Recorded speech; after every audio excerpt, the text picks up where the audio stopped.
नमस्कार, स्वागत है आपका द न्यूज पर। मैं हूं आपके साथ शरण। एक तरफ देश में लोकसभा चुनाव की शुरू होने वाली है वोटिंग, तो इन्हीं लोकसभा चुनावों को देखते हुए अब आम आदमी पार्टी के नेता और दिल्ली के पूर्व उप मुख्यमंत्री मनीष सिसोदिया ने जो है वो राउज एवेन्यू कोर्ट में दाखिल की है अंतरिम जमानत के लिए याचिका। जो यहाँ अब मनीष सिसोदिया जो है वो आगामी लोकसभा चुनाव के प्रचार के लिए प्रचार करना चाहते हैं और इसीलिए उन्होंने राउज एवेन्यू कोर्ट में दायर की है याचिका। जिस पार्टी के आधे से ज्यादा नेता जो हैं वो अब सलाखों के पीछे हैं और खुद मुख्यमंत्री अरविंद केजरीवाल की बात करें तो मुख्यमंत्री अरविंद केजरीवाल भी शराब घोटाले मामले को लेकर देखिए लगभग जो है वो एक महीना जल्द ही जो है वो केजरीवाल के लिए सलाखों के पीछे हो जाएगा। तो वहीं दूसरी तरफ अब मनीष सिसोदिया ने ईडी और सीबीआई दोनों मामलों में जो है वो अंतरिम जमानत की मांग जो है वो कोर्ट में की है। देखना अहम रहेगा क्योंकि देखिए जो याचिका लगाई गई है अंतरिम जमानत के लिए उस पर कुछ ही देर में जो है वो कोर्ट सुनवाई करने जा रहा है। पर इसी अंतरिम जमानत को लेकर जो याचिका लगाई गई है जिसको लेकर आज जनता लगातार ये कह रही है कि ये किस तरीके की याचिका है। अब तो वो लोग भी प्रचार करना चाहते हैं जिनके ऊपर लगे हुए हैं गंभीर चार्जेस, जिन्होंने दिल्ली के लिए भेजी शराब और बेची शराब। आज उन नेताओं की बात जो है वो दिल्ली की जनता क्यों ही सुनेगी और आखिरकार ये हथकंडे कहां से ला रहे हैं मनीष सिसोदिया के चुनाव प्रचार के लिए दी जाए उन्हें राहत। देखिए आम आदमी पार्टी के नेता मनीष सिसोदिया जो हैं आज इनकी याचिका पर जो है वो 2 से 2:30 बजे के बीच में जो है वो राउज एवेन्यू कोर्ट सुनवाई करने जा रहा है। देखना अहम रहेगा कि कोर्ट इस मामले को सुनेगा भी या फिर सुनने से पहले ही याचिका को कर दिया जाएगा कोर्ट की तरफ से खारिज। मनीष सिसोदिया जो हैं वो भी शराब नीति मामले से जुड़े मनी लॉन्ड्रिंग मामले में कई महीनों से जेल में बंद हैं। अगर हम बात करें गिरफ्तारी की तो देखिए मनीष सिसोदिया की गिरफ्तारी को 13 महीनों से ज्यादा हो चुके हैं। फरवरी के महीने में गिरफ्तारी जो है वो मनीष सिसोदिया की एजेंसी के द्वारा घंटों की पूछताछ के बाद 26 फरवरी को की गई थी, वो भी 2023 में। और अब 2024 चल रहा है, लगभग 1 साल से जेल में बंद मनीष सिसोदिया को क्या आज कोर्ट से मिलेगी राहत। जिस तरीके से चुनाव प्रचार के लिए अंतरिम जमानत के लिए ये याचिका मनीष सिसोदिया के द्वारा जो है वो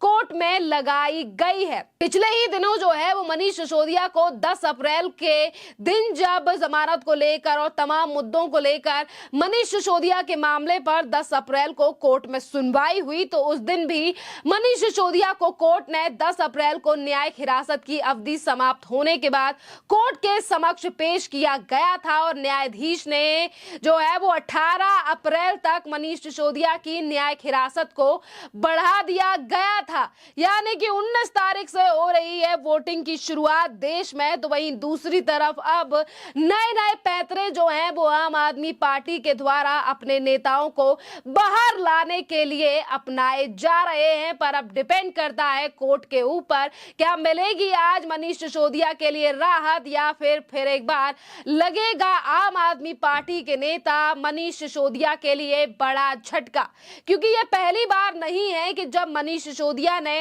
अंतरिम जमानत या फिर अपनी जमानत के लिए कोर्ट का दरवाजा खटखटाया हो। इससे पहले भी कई बार मनीष सिसोदिया ने अपनी पत्नी की तबीयत खराब हालत से खराब यानी कि तबीयत खराब से लेकर तमाम मुद्दों को लेकर जो है वो याचिका कोर्ट में लगाई है और तब भी कोई ज्यादा राहत मनीष सिसोदिया के लिए कोर्ट की तरफ से नहीं दी गई। एक तरफ मनीष सिसोदिया की याचिका तो वहीं दूसरी तरफ नई दिल्ली की लोकसभा सीट से आम आदमी पार्टी के उम्मीदवार सोमनाथ भारती जो हैं वो भी अब लगातार अपनी पार्टी को लेकर बड़े बड़े बयान जो हैं वो देते हुए नजर आ रहे हैं। क्योंकि देखिए दिल्ली में भी वोटिंग की शुरुआत होने वाली है लोकसभा चुनाव को लेकर और इसी बीच नई दिल्ली की लोकसभा सीट से आम आदमी पार्टी के उम्मीदवार सोमनाथ भारती यानी कि कल जो है वो ग्रेटर कैलाश में विधानसभा क्षेत्र कालकाजी डीडीए फ्लैट में जो है वो पदयात्रा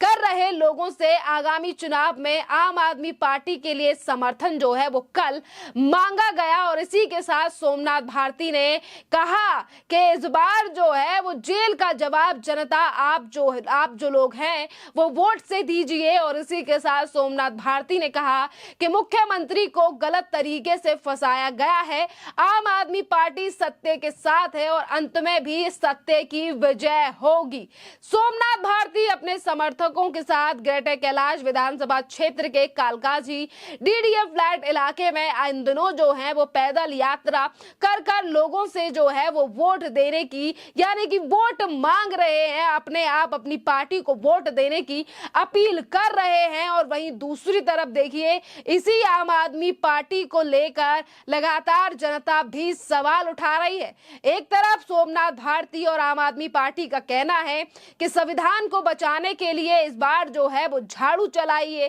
पर वहीं दूसरी तरफ बात मनीष सिसोदिया की हो या फिर सोमनाथ भारती की, आज इन लोगों को लेकर जो है वो दिल्ली की जनता पॉजिटिव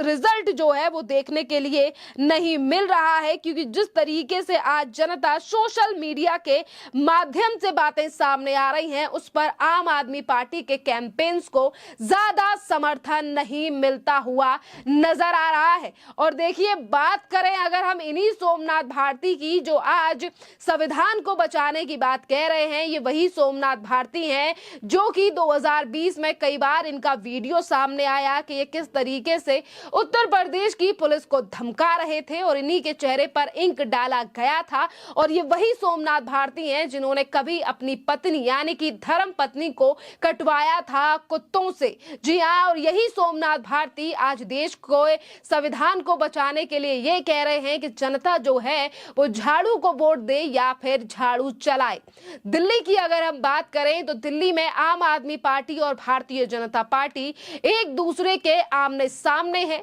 जहां भारतीय जनता पार्टी लगातार मुख्यमंत्री अरविंद केजरीवाल को शराब घोटाले का सरगना बता रही है, तो वहीं आम आदमी पार्टी अरविंद केजरीवाल को निर्दोष बताते हुए गैर कानूनी ढंग से जेल में डालने का आरोप लगा रही है और भाजपा और ईडी पर आरोप लगा रही है। वहीं मुख्यमंत्री की गिरफ्तारी को आम आदमी पार्टी जो है वो लोकसभा चुनाव में बड़ा मुद्दा बनाने में लगी हुई है और आज आम आदमी पार्टी की तरफ से ये कैंपेन भी चलाया जा रहा है कि जेल का जवाब जो है वोट से का कैंपेन आम आदमी पार्टी के द्वारा चलाया जा रहा है। पर अब देखना अहम रहेगा कि दिल्ली की जनता इस कैंपेन का कितना बढ़िया जवाब जो है वो इस बार वोटों से देने वाली है, क्योंकि आम आदमी पार्टी के एक के बाद एक नेता इन चुनावों में जी जान इसीलिए झोंकने में लगे हुए हैं क्योंकि इस साल है लोकसभा के चुनाव जो कि 7 सीटों पर